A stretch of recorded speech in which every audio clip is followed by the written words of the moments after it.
ITS, Infección de Transmisión Sexual, obviamente desde un punto de vista más didáctico, como saben, están en su sección de dermatología, vamos a ver la parte semiológica para diferenciar.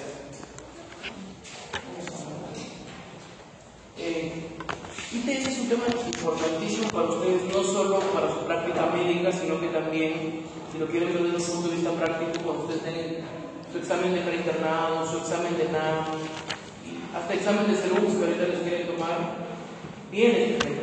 Así que es un tema que tienen que saberlo a través del derecho, y sobre todo sobre estar actualizados, porque también cuando ustedes ejerzan van a ver pacientes en sus segundos o en su primer nivel con patologías que ustedes tienen que saber abordarlas. Bueno, entonces, los objetivos que acá van a ser que ustedes puedan aplicar el enfoque sindrómico, porque es el que vamos a manejar acá en Perú. En otros países se hace más etiológico, o sea, piden su prueba, diagnostican el bicho y ese bicho le damos tratamiento directo.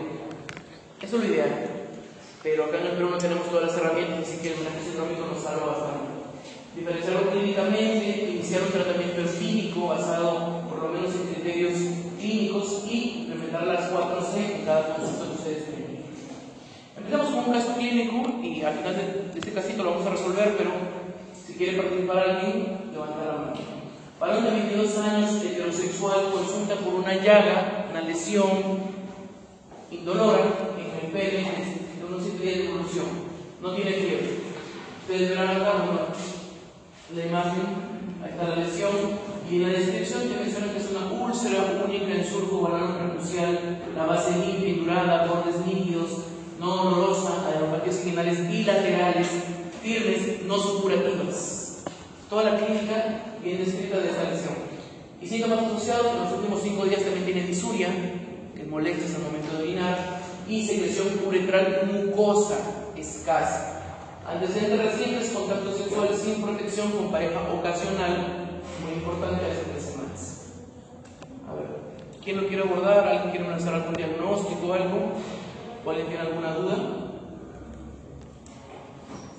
Vamos preguntando uno por uno si están nerviosos de participar. A ver, doctor, ¿qué está haciendo al final? Cuéntame, ¿qué opinas del caso? Lo que opines en sí. Lo que sepas previamente, porque supongo que han venido leyendo algo. Ya sea porque han leído para su estudio o por experiencia personal, pero han leído algo de eso.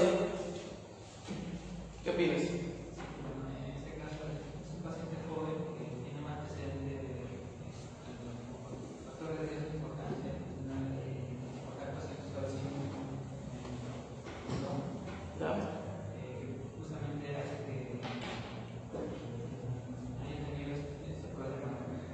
Pero ¿cómo lo abordarías tú? ¿Qué has leído sobre ese abordaje?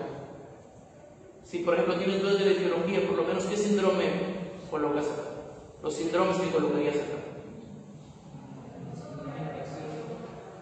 ¿Síndrome qué? Eso es muy general. ¿Algo más con respecto a la lesión? A ver, ¿alguien quiere apoyar? No. A ver, doctora. ¿Sí?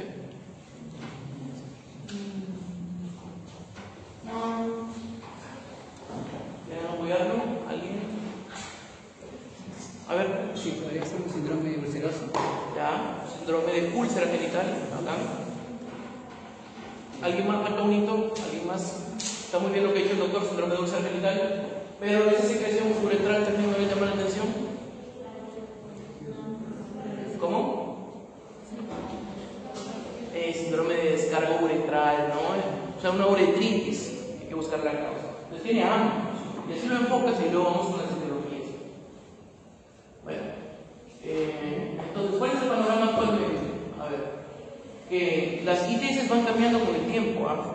O sea, la clínica sigue siendo la misma, pero su prevalencia, su epidemiología ha ido cambiando.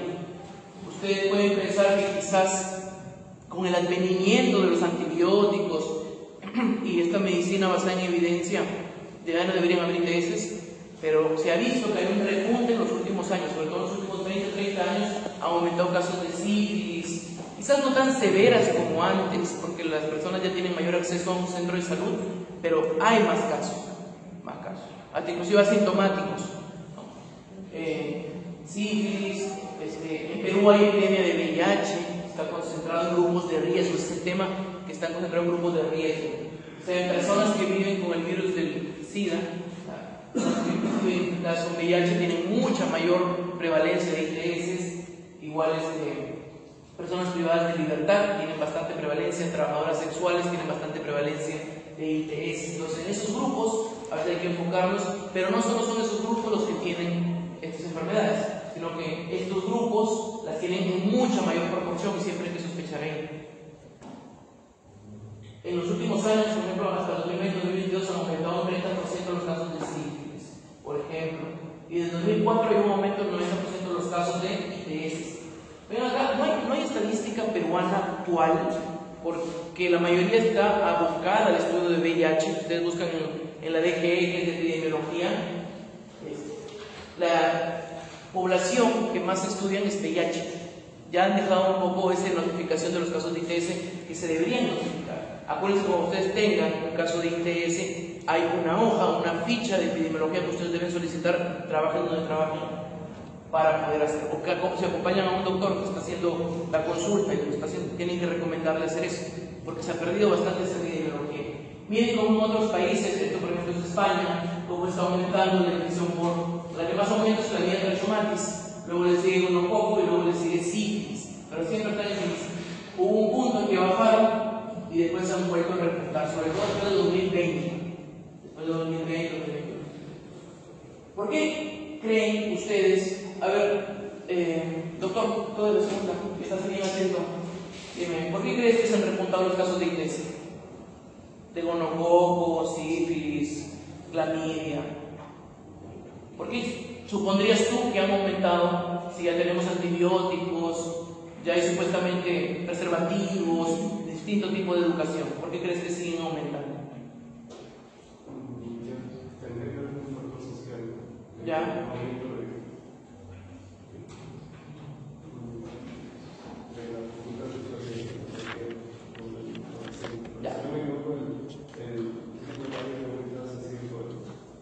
Sí, muy bien. Está en la parte final. Eso está muy correcto. Sí, las conductas de riesgo han aumentado, pero es debido a, primero, un punto son las redes sociales. Hay mucho más probabilidades de tener ese tipo de contactos gracias a las redes sociales. Pero a pesar de eso, o sea, hay educación, se les menciona el cuidado con preservativo, pero ¿qué ha pasado? Como todo el mundo, y no solo en Perú, todo el mundo se ha enfocado en VIH, y ustedes han escuchado que hay el famoso PrEP, la profilaxis preexposición a VIH, se les dice, ya, toma esas pastillas y ten tu relación sexual de riesgo, o sea, ese doble mensaje se vende, ten tu relación sexual de riesgo, pero no te vas a infectar de VIH, y todos tranquilos. Pero descuidan uso de preservativo, descuidan cuidados, cribado, por ejemplo, si tengo una nueva pareja que voy a iniciar vida sexual, lo correcto sería cribarse su ITS, uno y su pareja, ¿sí o no? Antes de iniciar su vida sexual, sería lo ideal, lo descuidan. Como están tomando PrEP, relaciones esporádicas, consumo de alcohol durante esas relaciones, alcohol, drogas, entre otros, se llama el famoso chemsex, o sea, consumo de drogas, que durante la relación sexual hace que descuiden las medidas de protección, ha hecho que aumenten todos estas ITS que no son VIH, sino son las otras, gonococo, herpes, clamidia, entre otros. Entonces, por eso aumentan los casos en el mundo, ¿no? Inicio precoz de relaciones sexuales, promiscuidad, aumento de parejas homosexuales, uso de antibióticos de amplio espectro también, porque están llevando resistencia. Estar tomando antibióticos por cualquier motivo también lleva resistencia, también es un punto importante. Y, como dice el doctor, el factor social, han disminuido las campañas de prevención para otras ITS y todos se enfocaban en VIH últimamente. Eso hay que tener. Bueno, nuestra norma técnica tiene ese manejo sindrómico. El manejo sindrómico, ¿por qué es tan importante? Porque desde el punto de vista económico te ahorra recursos. Tú enfocas de síndromes y tratas. Ya no pides PCR, no pides amplificación por ácidos nucleicos, no pides hisopado, que ahorras bastante como recurso para el Estado y el paciente también ahorra. Como ustedes saben que el CIS a veces no cubre eso, y si no lo cubre el paciente lo termina pagando, así que también se ahorra para el paciente. Uniformiza el manejo del tratamiento inmediato y en una sola consulta, un solo tratamiento, tomado una sola vez al día, listo, el paciente es muy fácil de que lo cumpla y uno verifique. En teoría parece perfecto, ¿no? Y todavía le ponen las 4C, porque le das consejería, verificas el cumplimiento, porque ¿qué es más fácil? ¿Tomar una sola pastilla un solo día o tomar por 7 días, mañana y noche? Una sola vez, ¿no? Y lo vas a tomar delante del médico, entonces el médico verifica. Después de sufrimiento, tratas los contactos y brindas 20 preservativos, pues son 20 preservativos que se indican en la consulta para el paciente, ¿no? Entonces, teóricamente es perfecto, pero ¿qué pasa? Igual con las 4C, ¿no? ¿Qué pasa? Toda esta guía es uno que es de 2009 y que se ha visto que se enfoca bastante en el manejo sindrómico universal y a veces sobrediagnostica. A veces tratas cosas que ni siquiera tiene el paciente, estás sobretratando y a veces no detectas patógenos que actualmente están tomando más peso, como el micoplasma genitalium. Seguro alguno no ha escuchado durante sus clases, seguro no lo ha mencionado. El micoplasma genitalium es una causa importante de uretritis nomonopósica. Ese es el problema. Por eso el ensayo práctico está con una herramienta y sigue siendo una herramienta valiosa desde su época, pero hay que saber que es un poco transitoria. En algún punto tendremos que migrar al diagnóstico microbiológico, etiológico, molecular, cuando tengamos esa posibilidad y poder detectar el agente que está causando el problema y dar tratamientos específicos. Eso es lo mejor, eso es lo que hacen en otros países. Y bueno, integrar la prevención. Si estás haciendo campañas de VIH, de PrEP, también haz campañas de no para las ITS normales, ¿no? Hay que tener eso en cuenta. Pero bueno, eso ya lo vamos a ver. Historia clínica, los datos que recabamos del paciente, ¿qué te importa su motivo de consulta? De ahí van a ser todo. Los síntomas que tiene, qué tratamientos ha utilizado, cómo ha evolucionado. ¿Esa úlcera está desde el inicio o desapareció en algún momento? ¿Tuvo úlcera en algún momento? ¿Supuró, no supuró? ¿Le duele, no le duele? ¿Se echó algo, no se echó algo? Toda esa historia clínica tiene que recabar. Y su historia sexual, último contacto, número de parejas, sexo de la pareja con la que tiene. Eso tienen que preguntarlo actualmente. A veces por roche, vergüenza o no meterse en problemas no lo preguntan y no lo ponen en la historia clínica. Lo digo porque ustedes van a ser internos y en las historias de los internos he visto que no colocan esos datos. Entonces hay que preguntarlo. Ustedes son médicos y el paciente tiene que darles toda la información. Ustedes no van a juzgar a nadie, simplemente recaban el dato de la historia porque es un punto importante. Género, tipo de pareja, conductas sexuales, uso de métodos de barrera, riesgos de pareja, ¿no? ¿Qué tipo de pareja frecuentan y todo eso? Y otros, por ejemplo, antecedentes médicos, quirúrgicos, ITS previas he tenido, consumo de alcohol, entre otros. Entonces vamos a ver la participación de úlcera genital. El más importante de todos ellos y que vamos a ver ahora es sífilis, ¿ya? Sífilis. El sífilis. A ver, ¿quién se acuerda cuál era la etiología del sífilis? ¿Alguien se acuerda? Eso ya es de biología de secundaria. Treponema pálido, ¿verdad? Es una espiroqueta, gran negativa. Es bien larga, pero chiquita al final, de tamaño. 0.2 micras de diámetro, espiral regular. No es posible visualizarla en cultivos, es difícil. Lo que tú puedes hacer es verla directamente en un campo oscuro, porque brillan, como ves ahí en la parte de abajo, brillan. O si no, por sus anticuerpos, que es lo que hacemos en serología, anticuerpos, detectar que el humano estuvo en contacto con el treponema. Y cuando presenta el chancro, que es la lesión práctica de la sífilis, hay transmisión hasta el 30%. ¿Sí? ¿Cuál es el tema de la sífilis?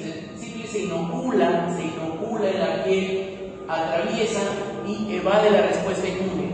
Acá pueden ver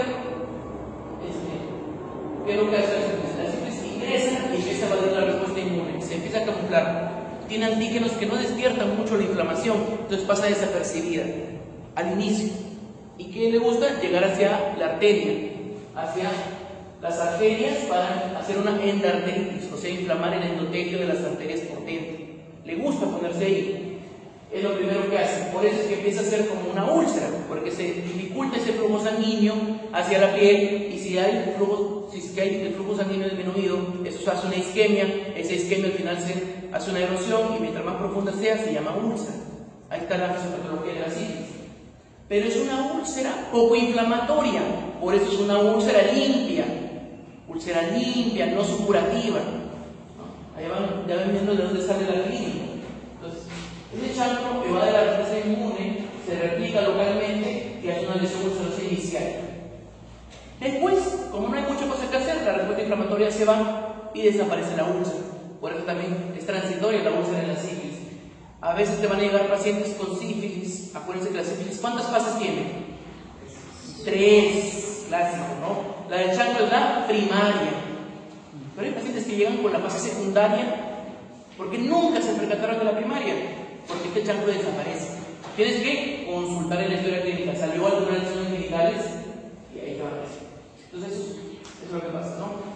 Al inicio se pasa la respuesta inmune y luego, ¿qué hace? Es que produce unos antígenos, acá está, produce esos antígenos, por ejemplo, enolasa, TP92, que hacen apoptosis de neutrófilos.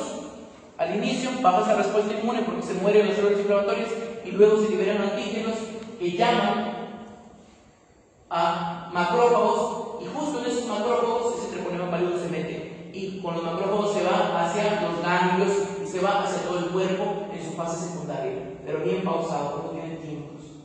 Entonces mira, como en la diseminación hay una respuesta inmune paradójica, o sea, la misma respuesta inflamatoria final tampoco ayuda a destruir el treponema, sino más bien lo ayuda a diseminarse por todo el cuerpo.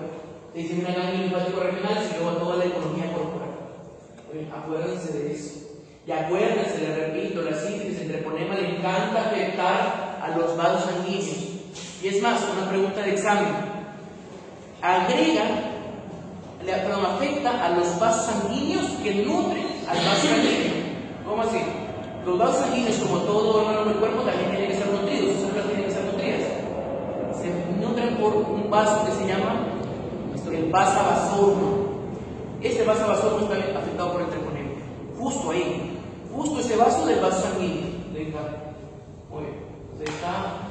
Y bueno, la sífilis, con todo esto que les he mencionado, hice un resumen de la fisiopatología. Al final, la sífilis es bastante compleja. Se llama la gran imitadora porque tiene un espectro clínico bastante amplio, ¿no?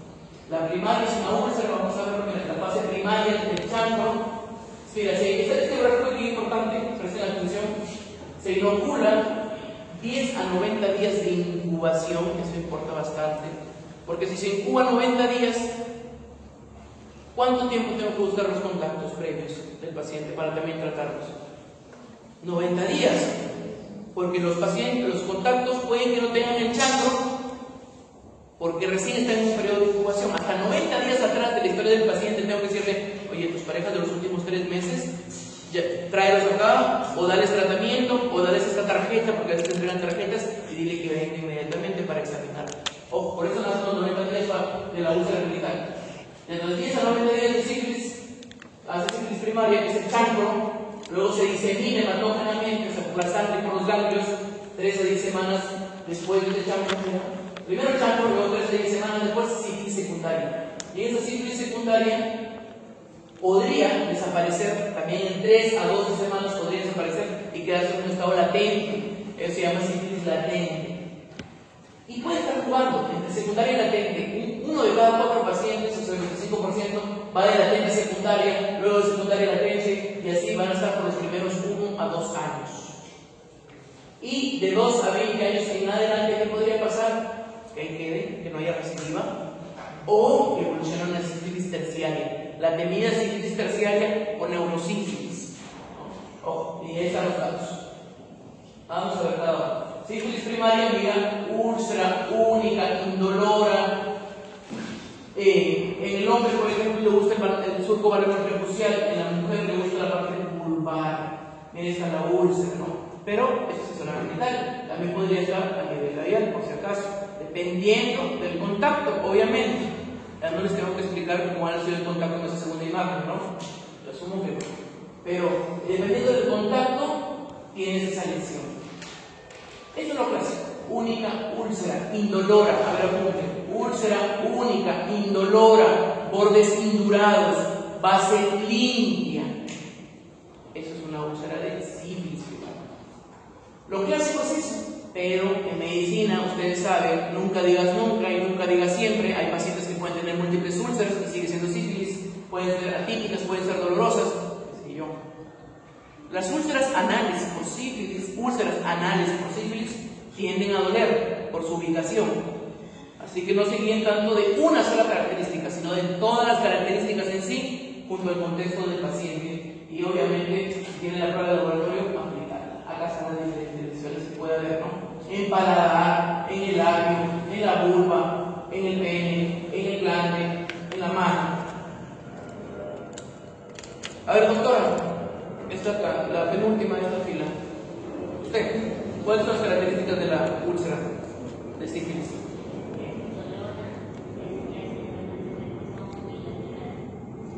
Ya, ¿es indolora y qué más?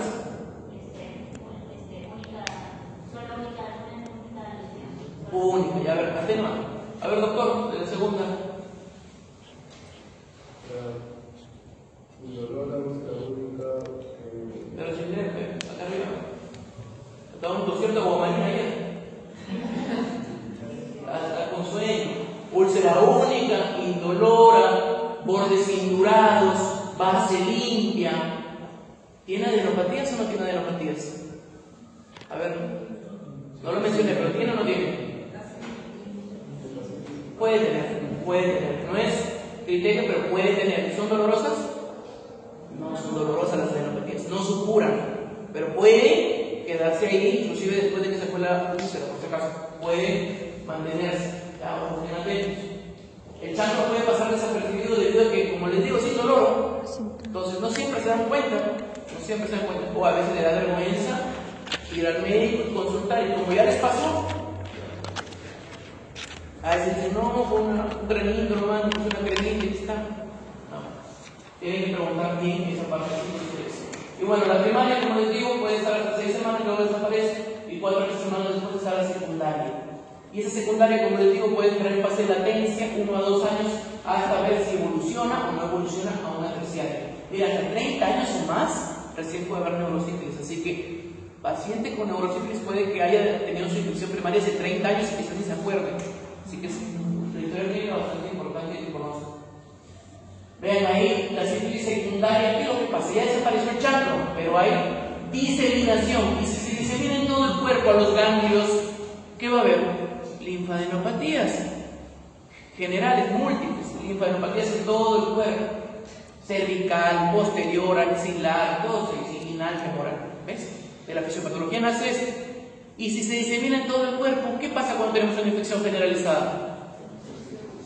¿Ya? Pero ¿qué empieza como síntomas, digo? Fiebre, malestar, síntomas constitucionales. Lo que tiene el paciente es fiebre, malestar, anorexia, mialgia, pérdida de peso.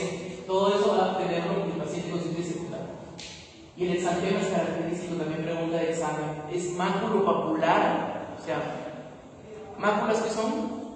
¿Lesiones elevadas o no? No, planas, ¿verdad? Menor de 1 centímetro, ¿no? Máculas. Y pápulas son lesiones sobreelevadas también menor de 1 centímetro. De manchitas y lesiones elevadas. Máculo papular simétrico que afecta tronco y extremidades, color rojo o marrón y afecta palmas y plantas. Es lo característico. Ustedes cuando roten van a ver si hay afección de palmas y plantas, un diferencial en un adulto obviamente joven, vía sexual activa, tengo que pensar en sífilis. Generalmente no pica, es un dato. Mira cómo está este exantema. Y vas a ver ese collarete de escamas alrededor. ¿Lo pueden ver ahí? Ven ese collarete de escamas alrededor de la lesión, como si fuera una escama. Se llama collar de piel. Vas a ver en palmas y plantas. Entonces, pápulas aisladas o pueden confluir, no pican y un fino collarete. Eso es característico de la sífilis secundaria. Es lo clásico, sífilis secundaria es lo clásico. Pero también podrían estar inclusive con escamas blanquecinas gruesas, pueden ser psoriasiformes, o podrían estar inclusive con costras mielicénicas cuando se sobreinfectan. O sea, la sífilis puede ser una indicadora de varias cosas. Acuérdense de lo clásico, pero no se olviden que a veces puede haber cosas atípicas. En la mucosa también puede afectar, pueden ver extracciones blanquecinas y pueden ver estas lesiones sobrelevadas en zona perianal o cercana al chancro.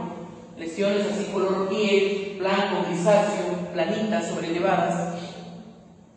Se llama condiloma lata. Miren cómo ven ahí la imagen, ¿no? Miren ahí, las lesiones sobrelevadas en la zona perianal.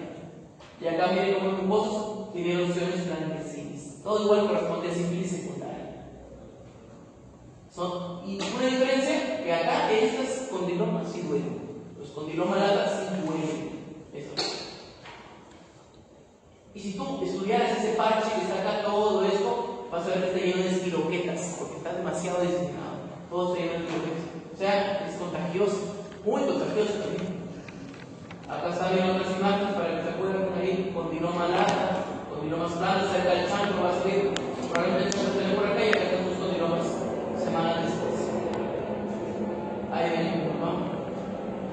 Alopecia también te da, por ejemplo, debes toda esta alopecia aplumillada, o como comidilla de ratón, miren cómo está con varias partes estos pacientes, ¿ven? Son los grupitos, sí, pero esto también es característico, la alopecia aplumillada de la sífilis secundaria. Acá está, y inclusive las cejas, miren ese signo, eso lo bueno de la dermatología, tú con solo ver esta imagen, paciente joven, sexualmente activo, ¿es hecho un nódulo? No, tiene su sífilis secundaria, creo que lo detectas. Corroboras alopecia plumillada. Esta otra imagen, en este caso, motilado. Y bueno, también está en los pacientes VIH pueden ser el maligno, que se hace una úlcera necrótica. Miren cómo está necrótico. Lubes con VIH, se complica todo siempre con el VIH. En la terciaria, ¿cuál es el problema? ¿No? En la terciaria, lo que conocemos más es neurosífilis, ¿no? Pero también puede afectar el corazón. Hace endarteritis de los vasos de la aorta y hace un aneurisma de aorta. Una aortitis. Sífilis terciaria cardiovascular. Puede ser de la famosa goma. ¿Quién sabe qué es goma? Obviamente no me refiero a lo que usan para pegar, sino que es la lesión goma, la lesión comatosa. A ver, doctora, ¿qué es una goma? Una lesión elemental tipo goma. Les pregunto para que estén despiertos, para que se van a acordar. Me preguntaron eso. ¿Qué es una goma? ¿Alguien sabe qué es una goma? A ver, doctor. Es una variedad de nódulos. ¿Ya? O sea, está bien, es un tipo de nódulo, pero ¿qué pasa con él?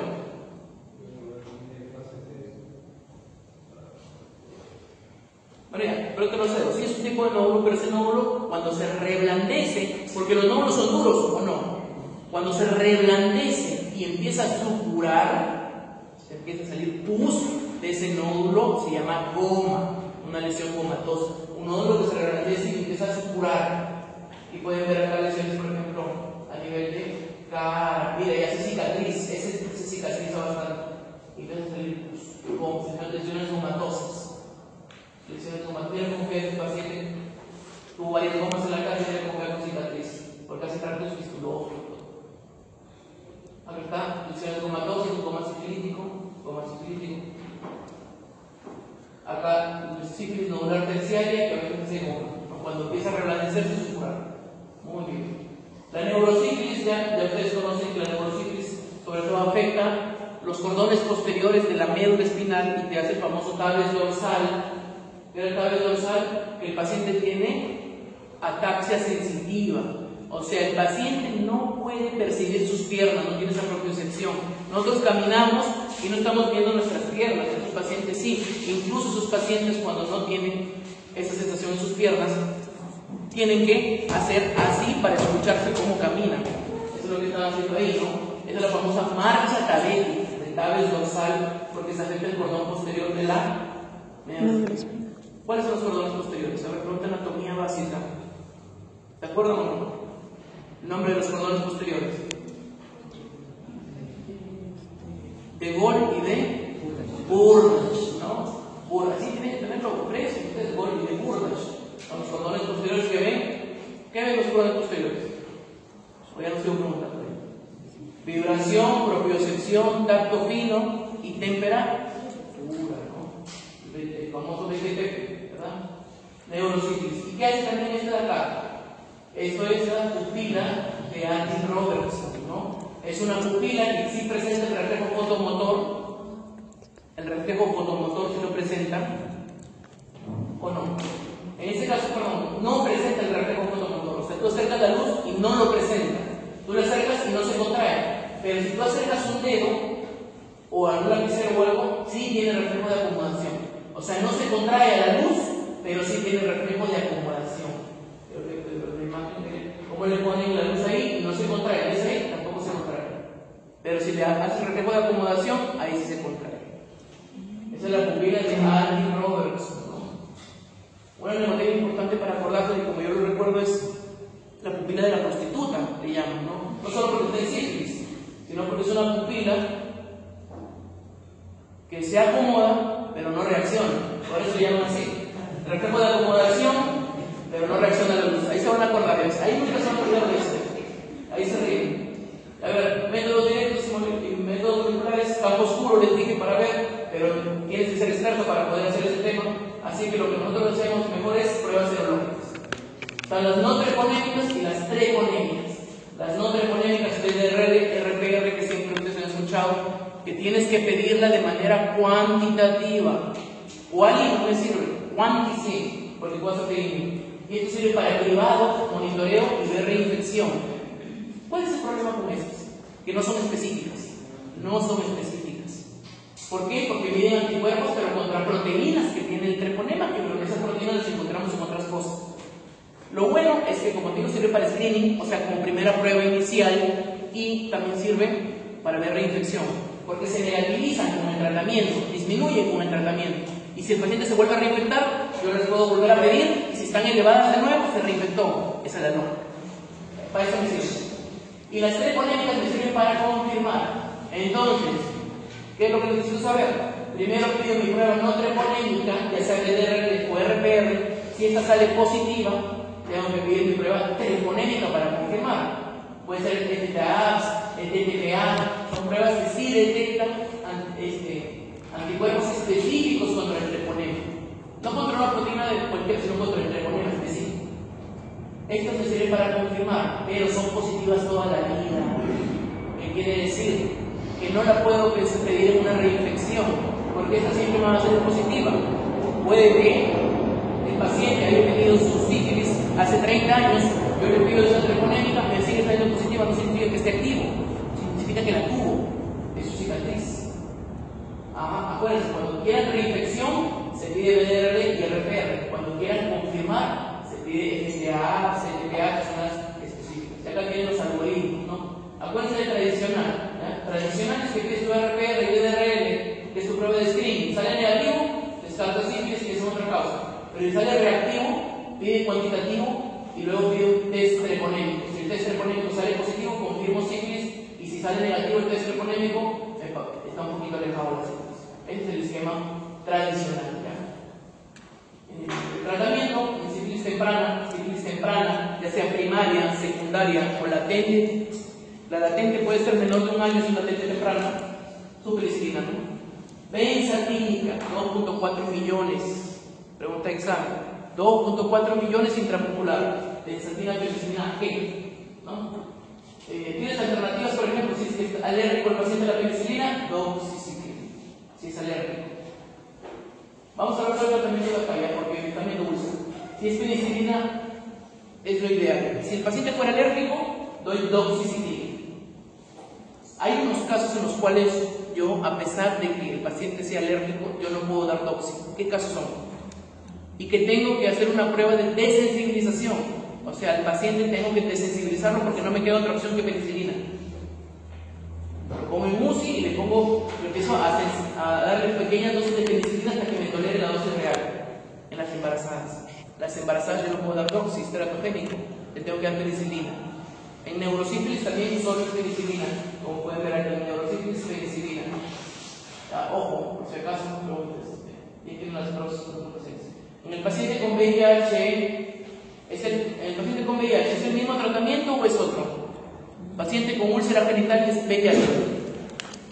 Sífilis primaria con VIH, ¿mismo tratamiento o es otro? 3 veces. Es el mismo, ¿ya? Es el mismo tratamiento. Es el mismo. El único en el que son 3 dosis, una cada semana, es en la latente tardía más de un año. En eso son los 3 dosis con la cardiovascular y comatosa. Pero en las demás solo es una dosis, por si acaso no estoy poniendo más dosis que es innecesario. Muy bien, esto lo vamos pasando. Ok. Sigamos, una herpes genital. Herpes genital tiene un periodo de incubación de 3 a 7 días. Acuérdense de herpes genital. Son más cortitos estos. La característica del herpes, ¿cuál es? El herpes. ¿Qué es lo que te hace pensar en herpes cuando lo ves? A ver, doctor, el de la tablet, la tercera tablet. ¿Qué te hace pensar en herpes? ¿Ves un paciente? ¿Qué te hace sospechar que tenga herpes? ¿Qué lesión es la del herpes? Solo dime la lesión. Pápula, mácula, nódulo, goma. Pápula. A ver, ¿quién da más, quién da menos? Vesícula. Vesícula. Pero el herpes son vesículas agrupadas eritematosas dolorosas, ¿no? Son varias vesículas que se agrupan, eritematosas dolorosas. Mira acá cómo están agrupados. Rojito, bueno, por el color no se ve bien, pero son vesículas agrupadas dolorosas. Miren. Lesiones múltiples agrupadas muy dolorosas y a veces son precedidas de ardor, dolor. A veces el paciente dice, estaba como que picando, ardiendo en esa zona, pero no había nada y luego me salieron estas bolitas de agua. Clásico, eso es herpes. Y puede ser adenopatía también dolorosa. Tratamiento de herpes, control primario, aciclovir 400 cada 8 por 7 a 10 días. Chancroide es el otro chancro. El chancro real es el de la sífilis. El que se le parece le llaman chancroide. Por hemófilo sucreo, una bacteria gram negativa, es una úlcera profunda, excavada, muy dolorosa, necrótica, purulenta. Es todo lo contrario a la sífilis. O sea, acá en chancroide te vas a acordar porque son múltiples úlceras sucias, purulentas, excavadas, dolorosas. Eso te vas a encontrar en chancroide, lo contrario a la sífilis. Y hacen una adenopatía, pero esa adenopatía sí supura y se pone eritematosa. Cuando una adenopatía supura y se pone, supura y se pone eritematosa la piel, se le llama bubón inguinal. Entonces el chancroide es una causa de bubón inguinal supurativo. ¿Cuál es el diagnóstico para el chancroide? Cultivo sería lo ideal, pero no está en todos los centros. Así que lo que mayormente hacemos es excluir que no sea sífilis ni herpes la que me queda el chancroide. Cuando hablas de úlceras genitales ávidas. Y el tratamiento, la mayoría son sintomáticos, la mayoría tienen síntomas, así que vas a terminar tratando. El tratamiento de primera línea es acitromicina, 1 gramo, dosis única. Acitromicina, 1 gramo, dosis única, te puedes dar. Alternativa puede ser el cipro, 500 cada 12 por 3 días. Ya acá está, por ejemplo, mira, una úlcera dolorosa, puedes ver acá, bordes blandos, socavados, y todo eso. Mira esta adenopatía eritematosa, eso se llama bubón, y empieza a supurar, bubón inguinal. Es la segunda causa más frecuente de bubón inguinal en el Perú. ¿Cuál es la primera causa? ¿Cuál es la primera causa de bubón inguinal en el Perú? Que también es un síndrome. Bubón inguinal, la primera causa es linfogranuloma venéreo, por clamidia. La segunda debe ser chancroide. Este es el tratamiento, ¿no? Ahí puedes ver esa manera socavada, purulenta. Linfogranuloma venéreo, estamos hablando, ya son la parte de las úlceras que son un poco más crónicas. Este linfogranuloma, predominante en hombres HSH, es un grupo de riesgo. Hombres que tienen sexo como otros hombres y hacen proctitis, porque también su vía de entrada es a nivel rectal. Proctitis y proctocolitis, dolor rectal, sangrado, tenesmo, o sea, esa sensación de pujo al momento de hacer las heces, eso es característico del linfogranuloma venéreo. El tratamiento para el linfogranuloma, doxiciclina, 100 cada 12 por 21 días. Doxi, 100 cada 12 por 21 días. ¿Ya? Miren cómo está el linfogranuloma, acá tienes el ganglio. Tiene fases, o sea, la fase inguinal, pues, primero sale una vesícula o una pápula. En general sale una ulcerita en la zona genital, puede ser pápula o vesícula, no importa, pero pasa desapercibida también. Puede doler, no puede doler, no le toman importancia la primera semana. Y a partir de la segunda, sexta semana empieza a salir la adenopatía. Ahí sí le van a tomar importancia porque esa adenopatía duele, linfanopatía inguinal duele, supura, se pone eritematoso. Y cuando tiene contacto meses a años, el paciente puede hacer una proctitis. Entonces, pacientes HCH con proctitis, con sangrado rectal. Tú, cuando tienes rectorragia en un varón joven, vas a pensar en colitis ulcerosa, seguro en tu capítulo de gastro lo has visto, pero también hay que pensar en linfogranuloma venéreo que hace proctitis. Ojo, ¿ya? Ahí está. Miren el signo de acá, donde está la úlcera. Esa úlcera dura 3 a 21 días y desaparece. Cura sin dejar cicatriz en una semana, ¿ves? Y luego te queda la adenopatía. Y el paciente va a tener esto, mira esto de acá, fiebre, cefalea, y ves esto de acá. Todo ese complejo son los ganglios del paciente. Y mira como que hubiera una línea entre ellos, ¿verdad? Ganglio por arriba, ganglio por abajo. Es como un caminito entre ambos ganglios. Eso se llama el signo de surco o signo de Bruch. Está en el 20% de pacientes, pero es patognomónico del linfogranuloma venéreo. ¿Y este surco quién lo forma? ¿Qué estructura hay acá? Que va de la espina ilíaca antero superior hacia la espina ciática, hasta la espina del músculo, el ligamento inguinal, ¿no? el ligamento inguinal lo corta, es el grupo ganglionar, por arriba y por abajo. Cuando el ligamento inguinal parte un complejo ganglionar inguinal, tienes que pensar en linfogranuloma venereus característico patognomónico. Pocas cosas en medicina son patognomónicas, tú ves esto y tienes el diagnóstico. Ahí está. Tratamiento, ya les dije, Doxy cada 12 horas por 21 días. Ahí está, apuntado. Como alternativa, puedes dar intromicina cada 6 horas por 21 días si no tuvieras la oportunidad de dar Doxy. ¿En quién no puedo dar Doxy? Ya les dije que están. Tengo una receta con linfogranuloma y intromicina de poda. Donovanosis es granuloma inguinal, prácticamente el nombre lo dice todo, son granulomas, o sea, tejidos de granulación, aquí para que veas, mira este tejido de granulación. Entonces, es un tejido de granulación que tú apenas lo tocas y sangra, es friable, por eso se llama granuloma inguinal, tú lo tocas y sangra, es friable. Entonces, son úlceras que al final se confluyen y generan estos granulomas. Y a veces se puede confundir con cáncer epidermoide, o el caso de epidermoide también puede ser así. Entonces es un diferencial, a veces terminas haciendo biopsia, hemos tenido pacientes actualmente que se le hizo biopsia pensando en múltiples diferenciales y terminó siendo donovanosis. Tiene un paciente de VIH. O sea, ahí siempre tiene que estar a sospecha cuando tienes granulomas perianales o granulomas inguinales, tienes que pensar en donovanosis. Y en la biopsia del gol estándar porque da los cuerpos de Donovan. ¿Quién causa la donovanosis? ¿Quién la causa? Cada uno estamos diciendo causas. Sífilis es causado por treponema, herpes por herpes tipo 2,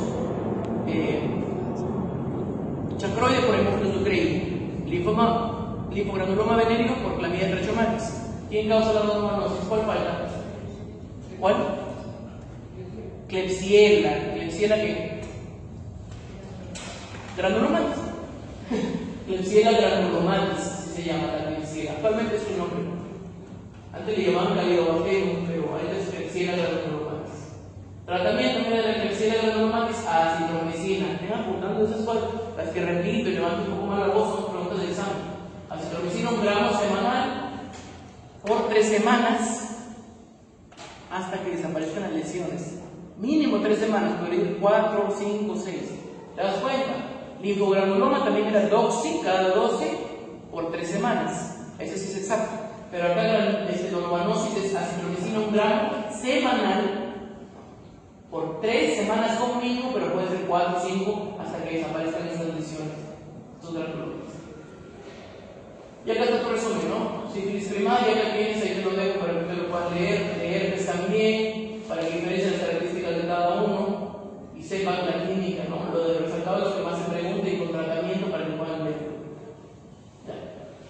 Cuando uno se toca nuestra guía con úlcera, si tiene vesículas positivo, lo observo porque nuestra guía generalmente no tiene tratamiento para herpes y le pido RPR. Si sale reactivo, lo trato como sífilis. Eso es lo que dice nuestra guía.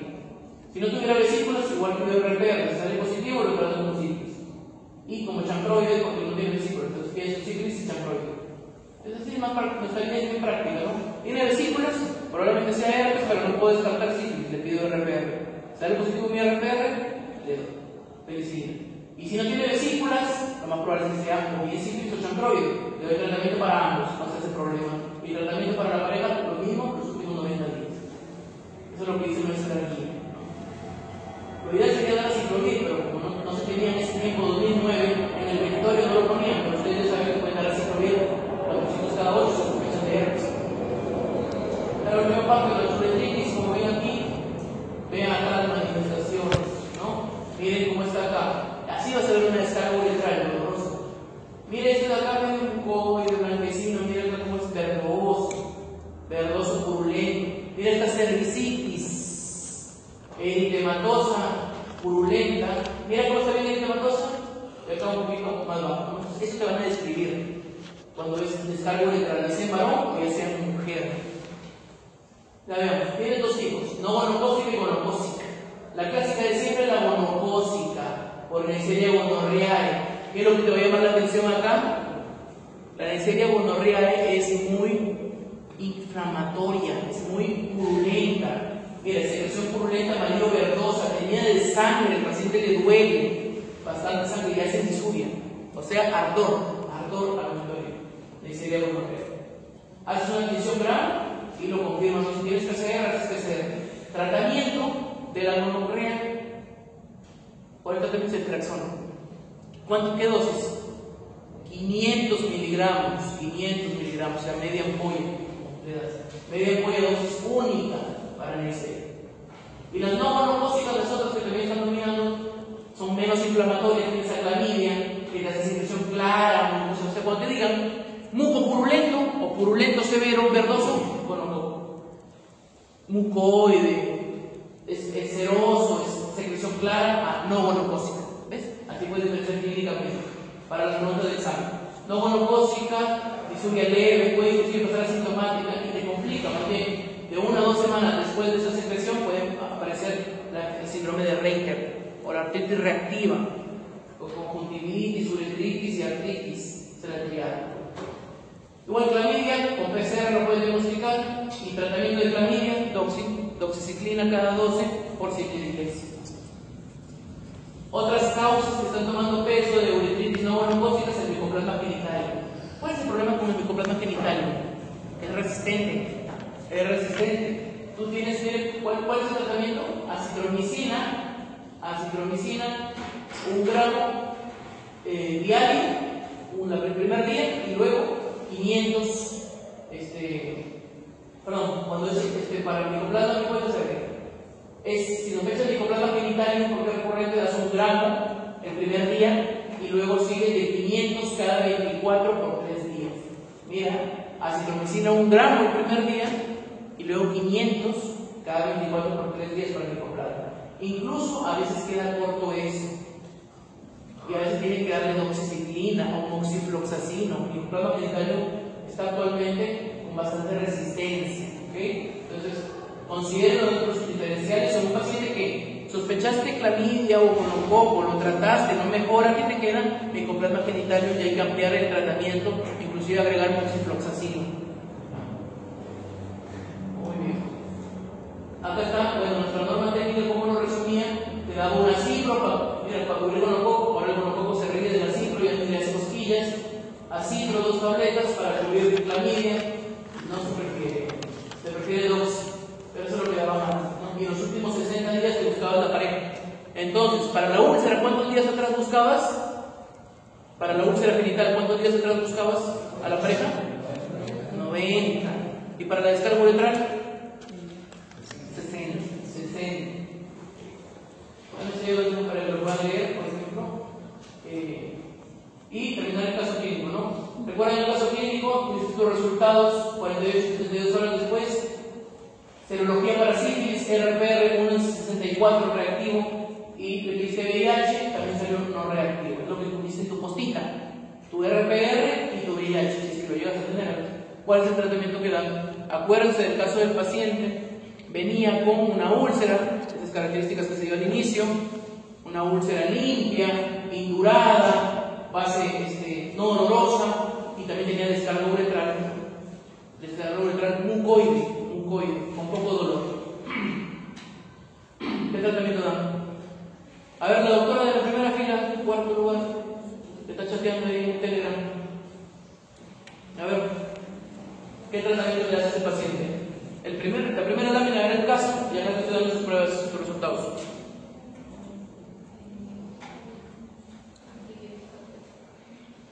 ¿Qué?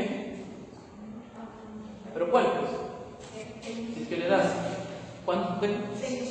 ¿Qué dosis?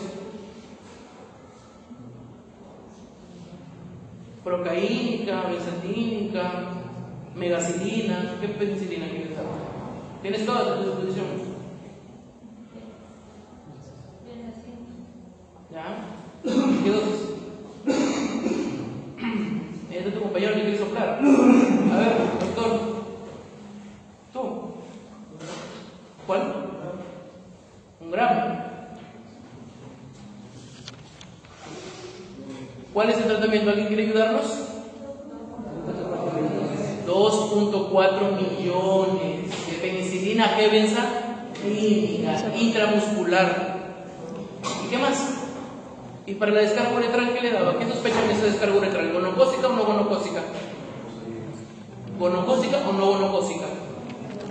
No gonocócica, era una secreción mucoide, una disuria leve. No gonocócica, no es tan inflamatorio. Podría ser clamidia o micoplasma genitario, pero lo trato como no-gonocócico. ¿Cuál es el tratamiento? Puedes dar acitromicina 1 gramo, una sola dosis, según nuestra norma, pero lo mejor, ¿cuál sería? ¿Qué es lo que mejor que te cubre clamidia? La doxiciclina. Doxi cada 12 por 7 días.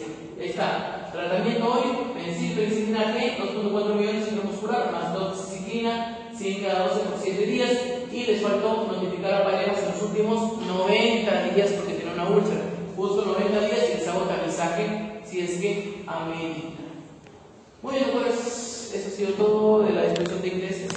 ¿Alguna consulta que tengan? ¿Alguna pregunta? Si es consulta personal, eso ya es el servicio de dermatología. Pero consulta teórica, o todo está claro, obviamente tienen que repasarlo. Coméntame. ¿Cómo se llamaba el collarete en la secundaria? De 10. ¿De qué? Sí. Collarete escamoso de 10. 10. Donde está alrededor de esas maculopápulas que tiene sífilis secundaria.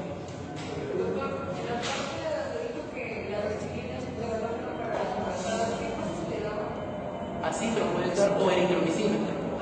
El linfogranuloma venéreo lo digo. No das doxi, si es que es cáncer, le das eritromicina. Eritromicina. Incluso la no gonocócica también se puede dar a reemplazar la doxicina por la. No, ahí se prefiere por lo que dijiste, acitro. Solo que el linfogranuloma es crónico y dar una sola dosis de acitro queda muy corta, por eso prefieres eritromicina en ese caso. Ambos son macrólidos, ambos te cubren lo mismo, pero eritromicina más largo tenía mejores resultados en linfogranuloma. Pero en cambio, en uretritis, acitro va bien, un gramo, si es que no pudiera usar doxi como segunda línea. ¿Ya? Busca su punto. ¿Alguna otra pregunta? Hoy estamos para dar pase al siguiente. No, creo que está bien. Muchas gracias por su atención.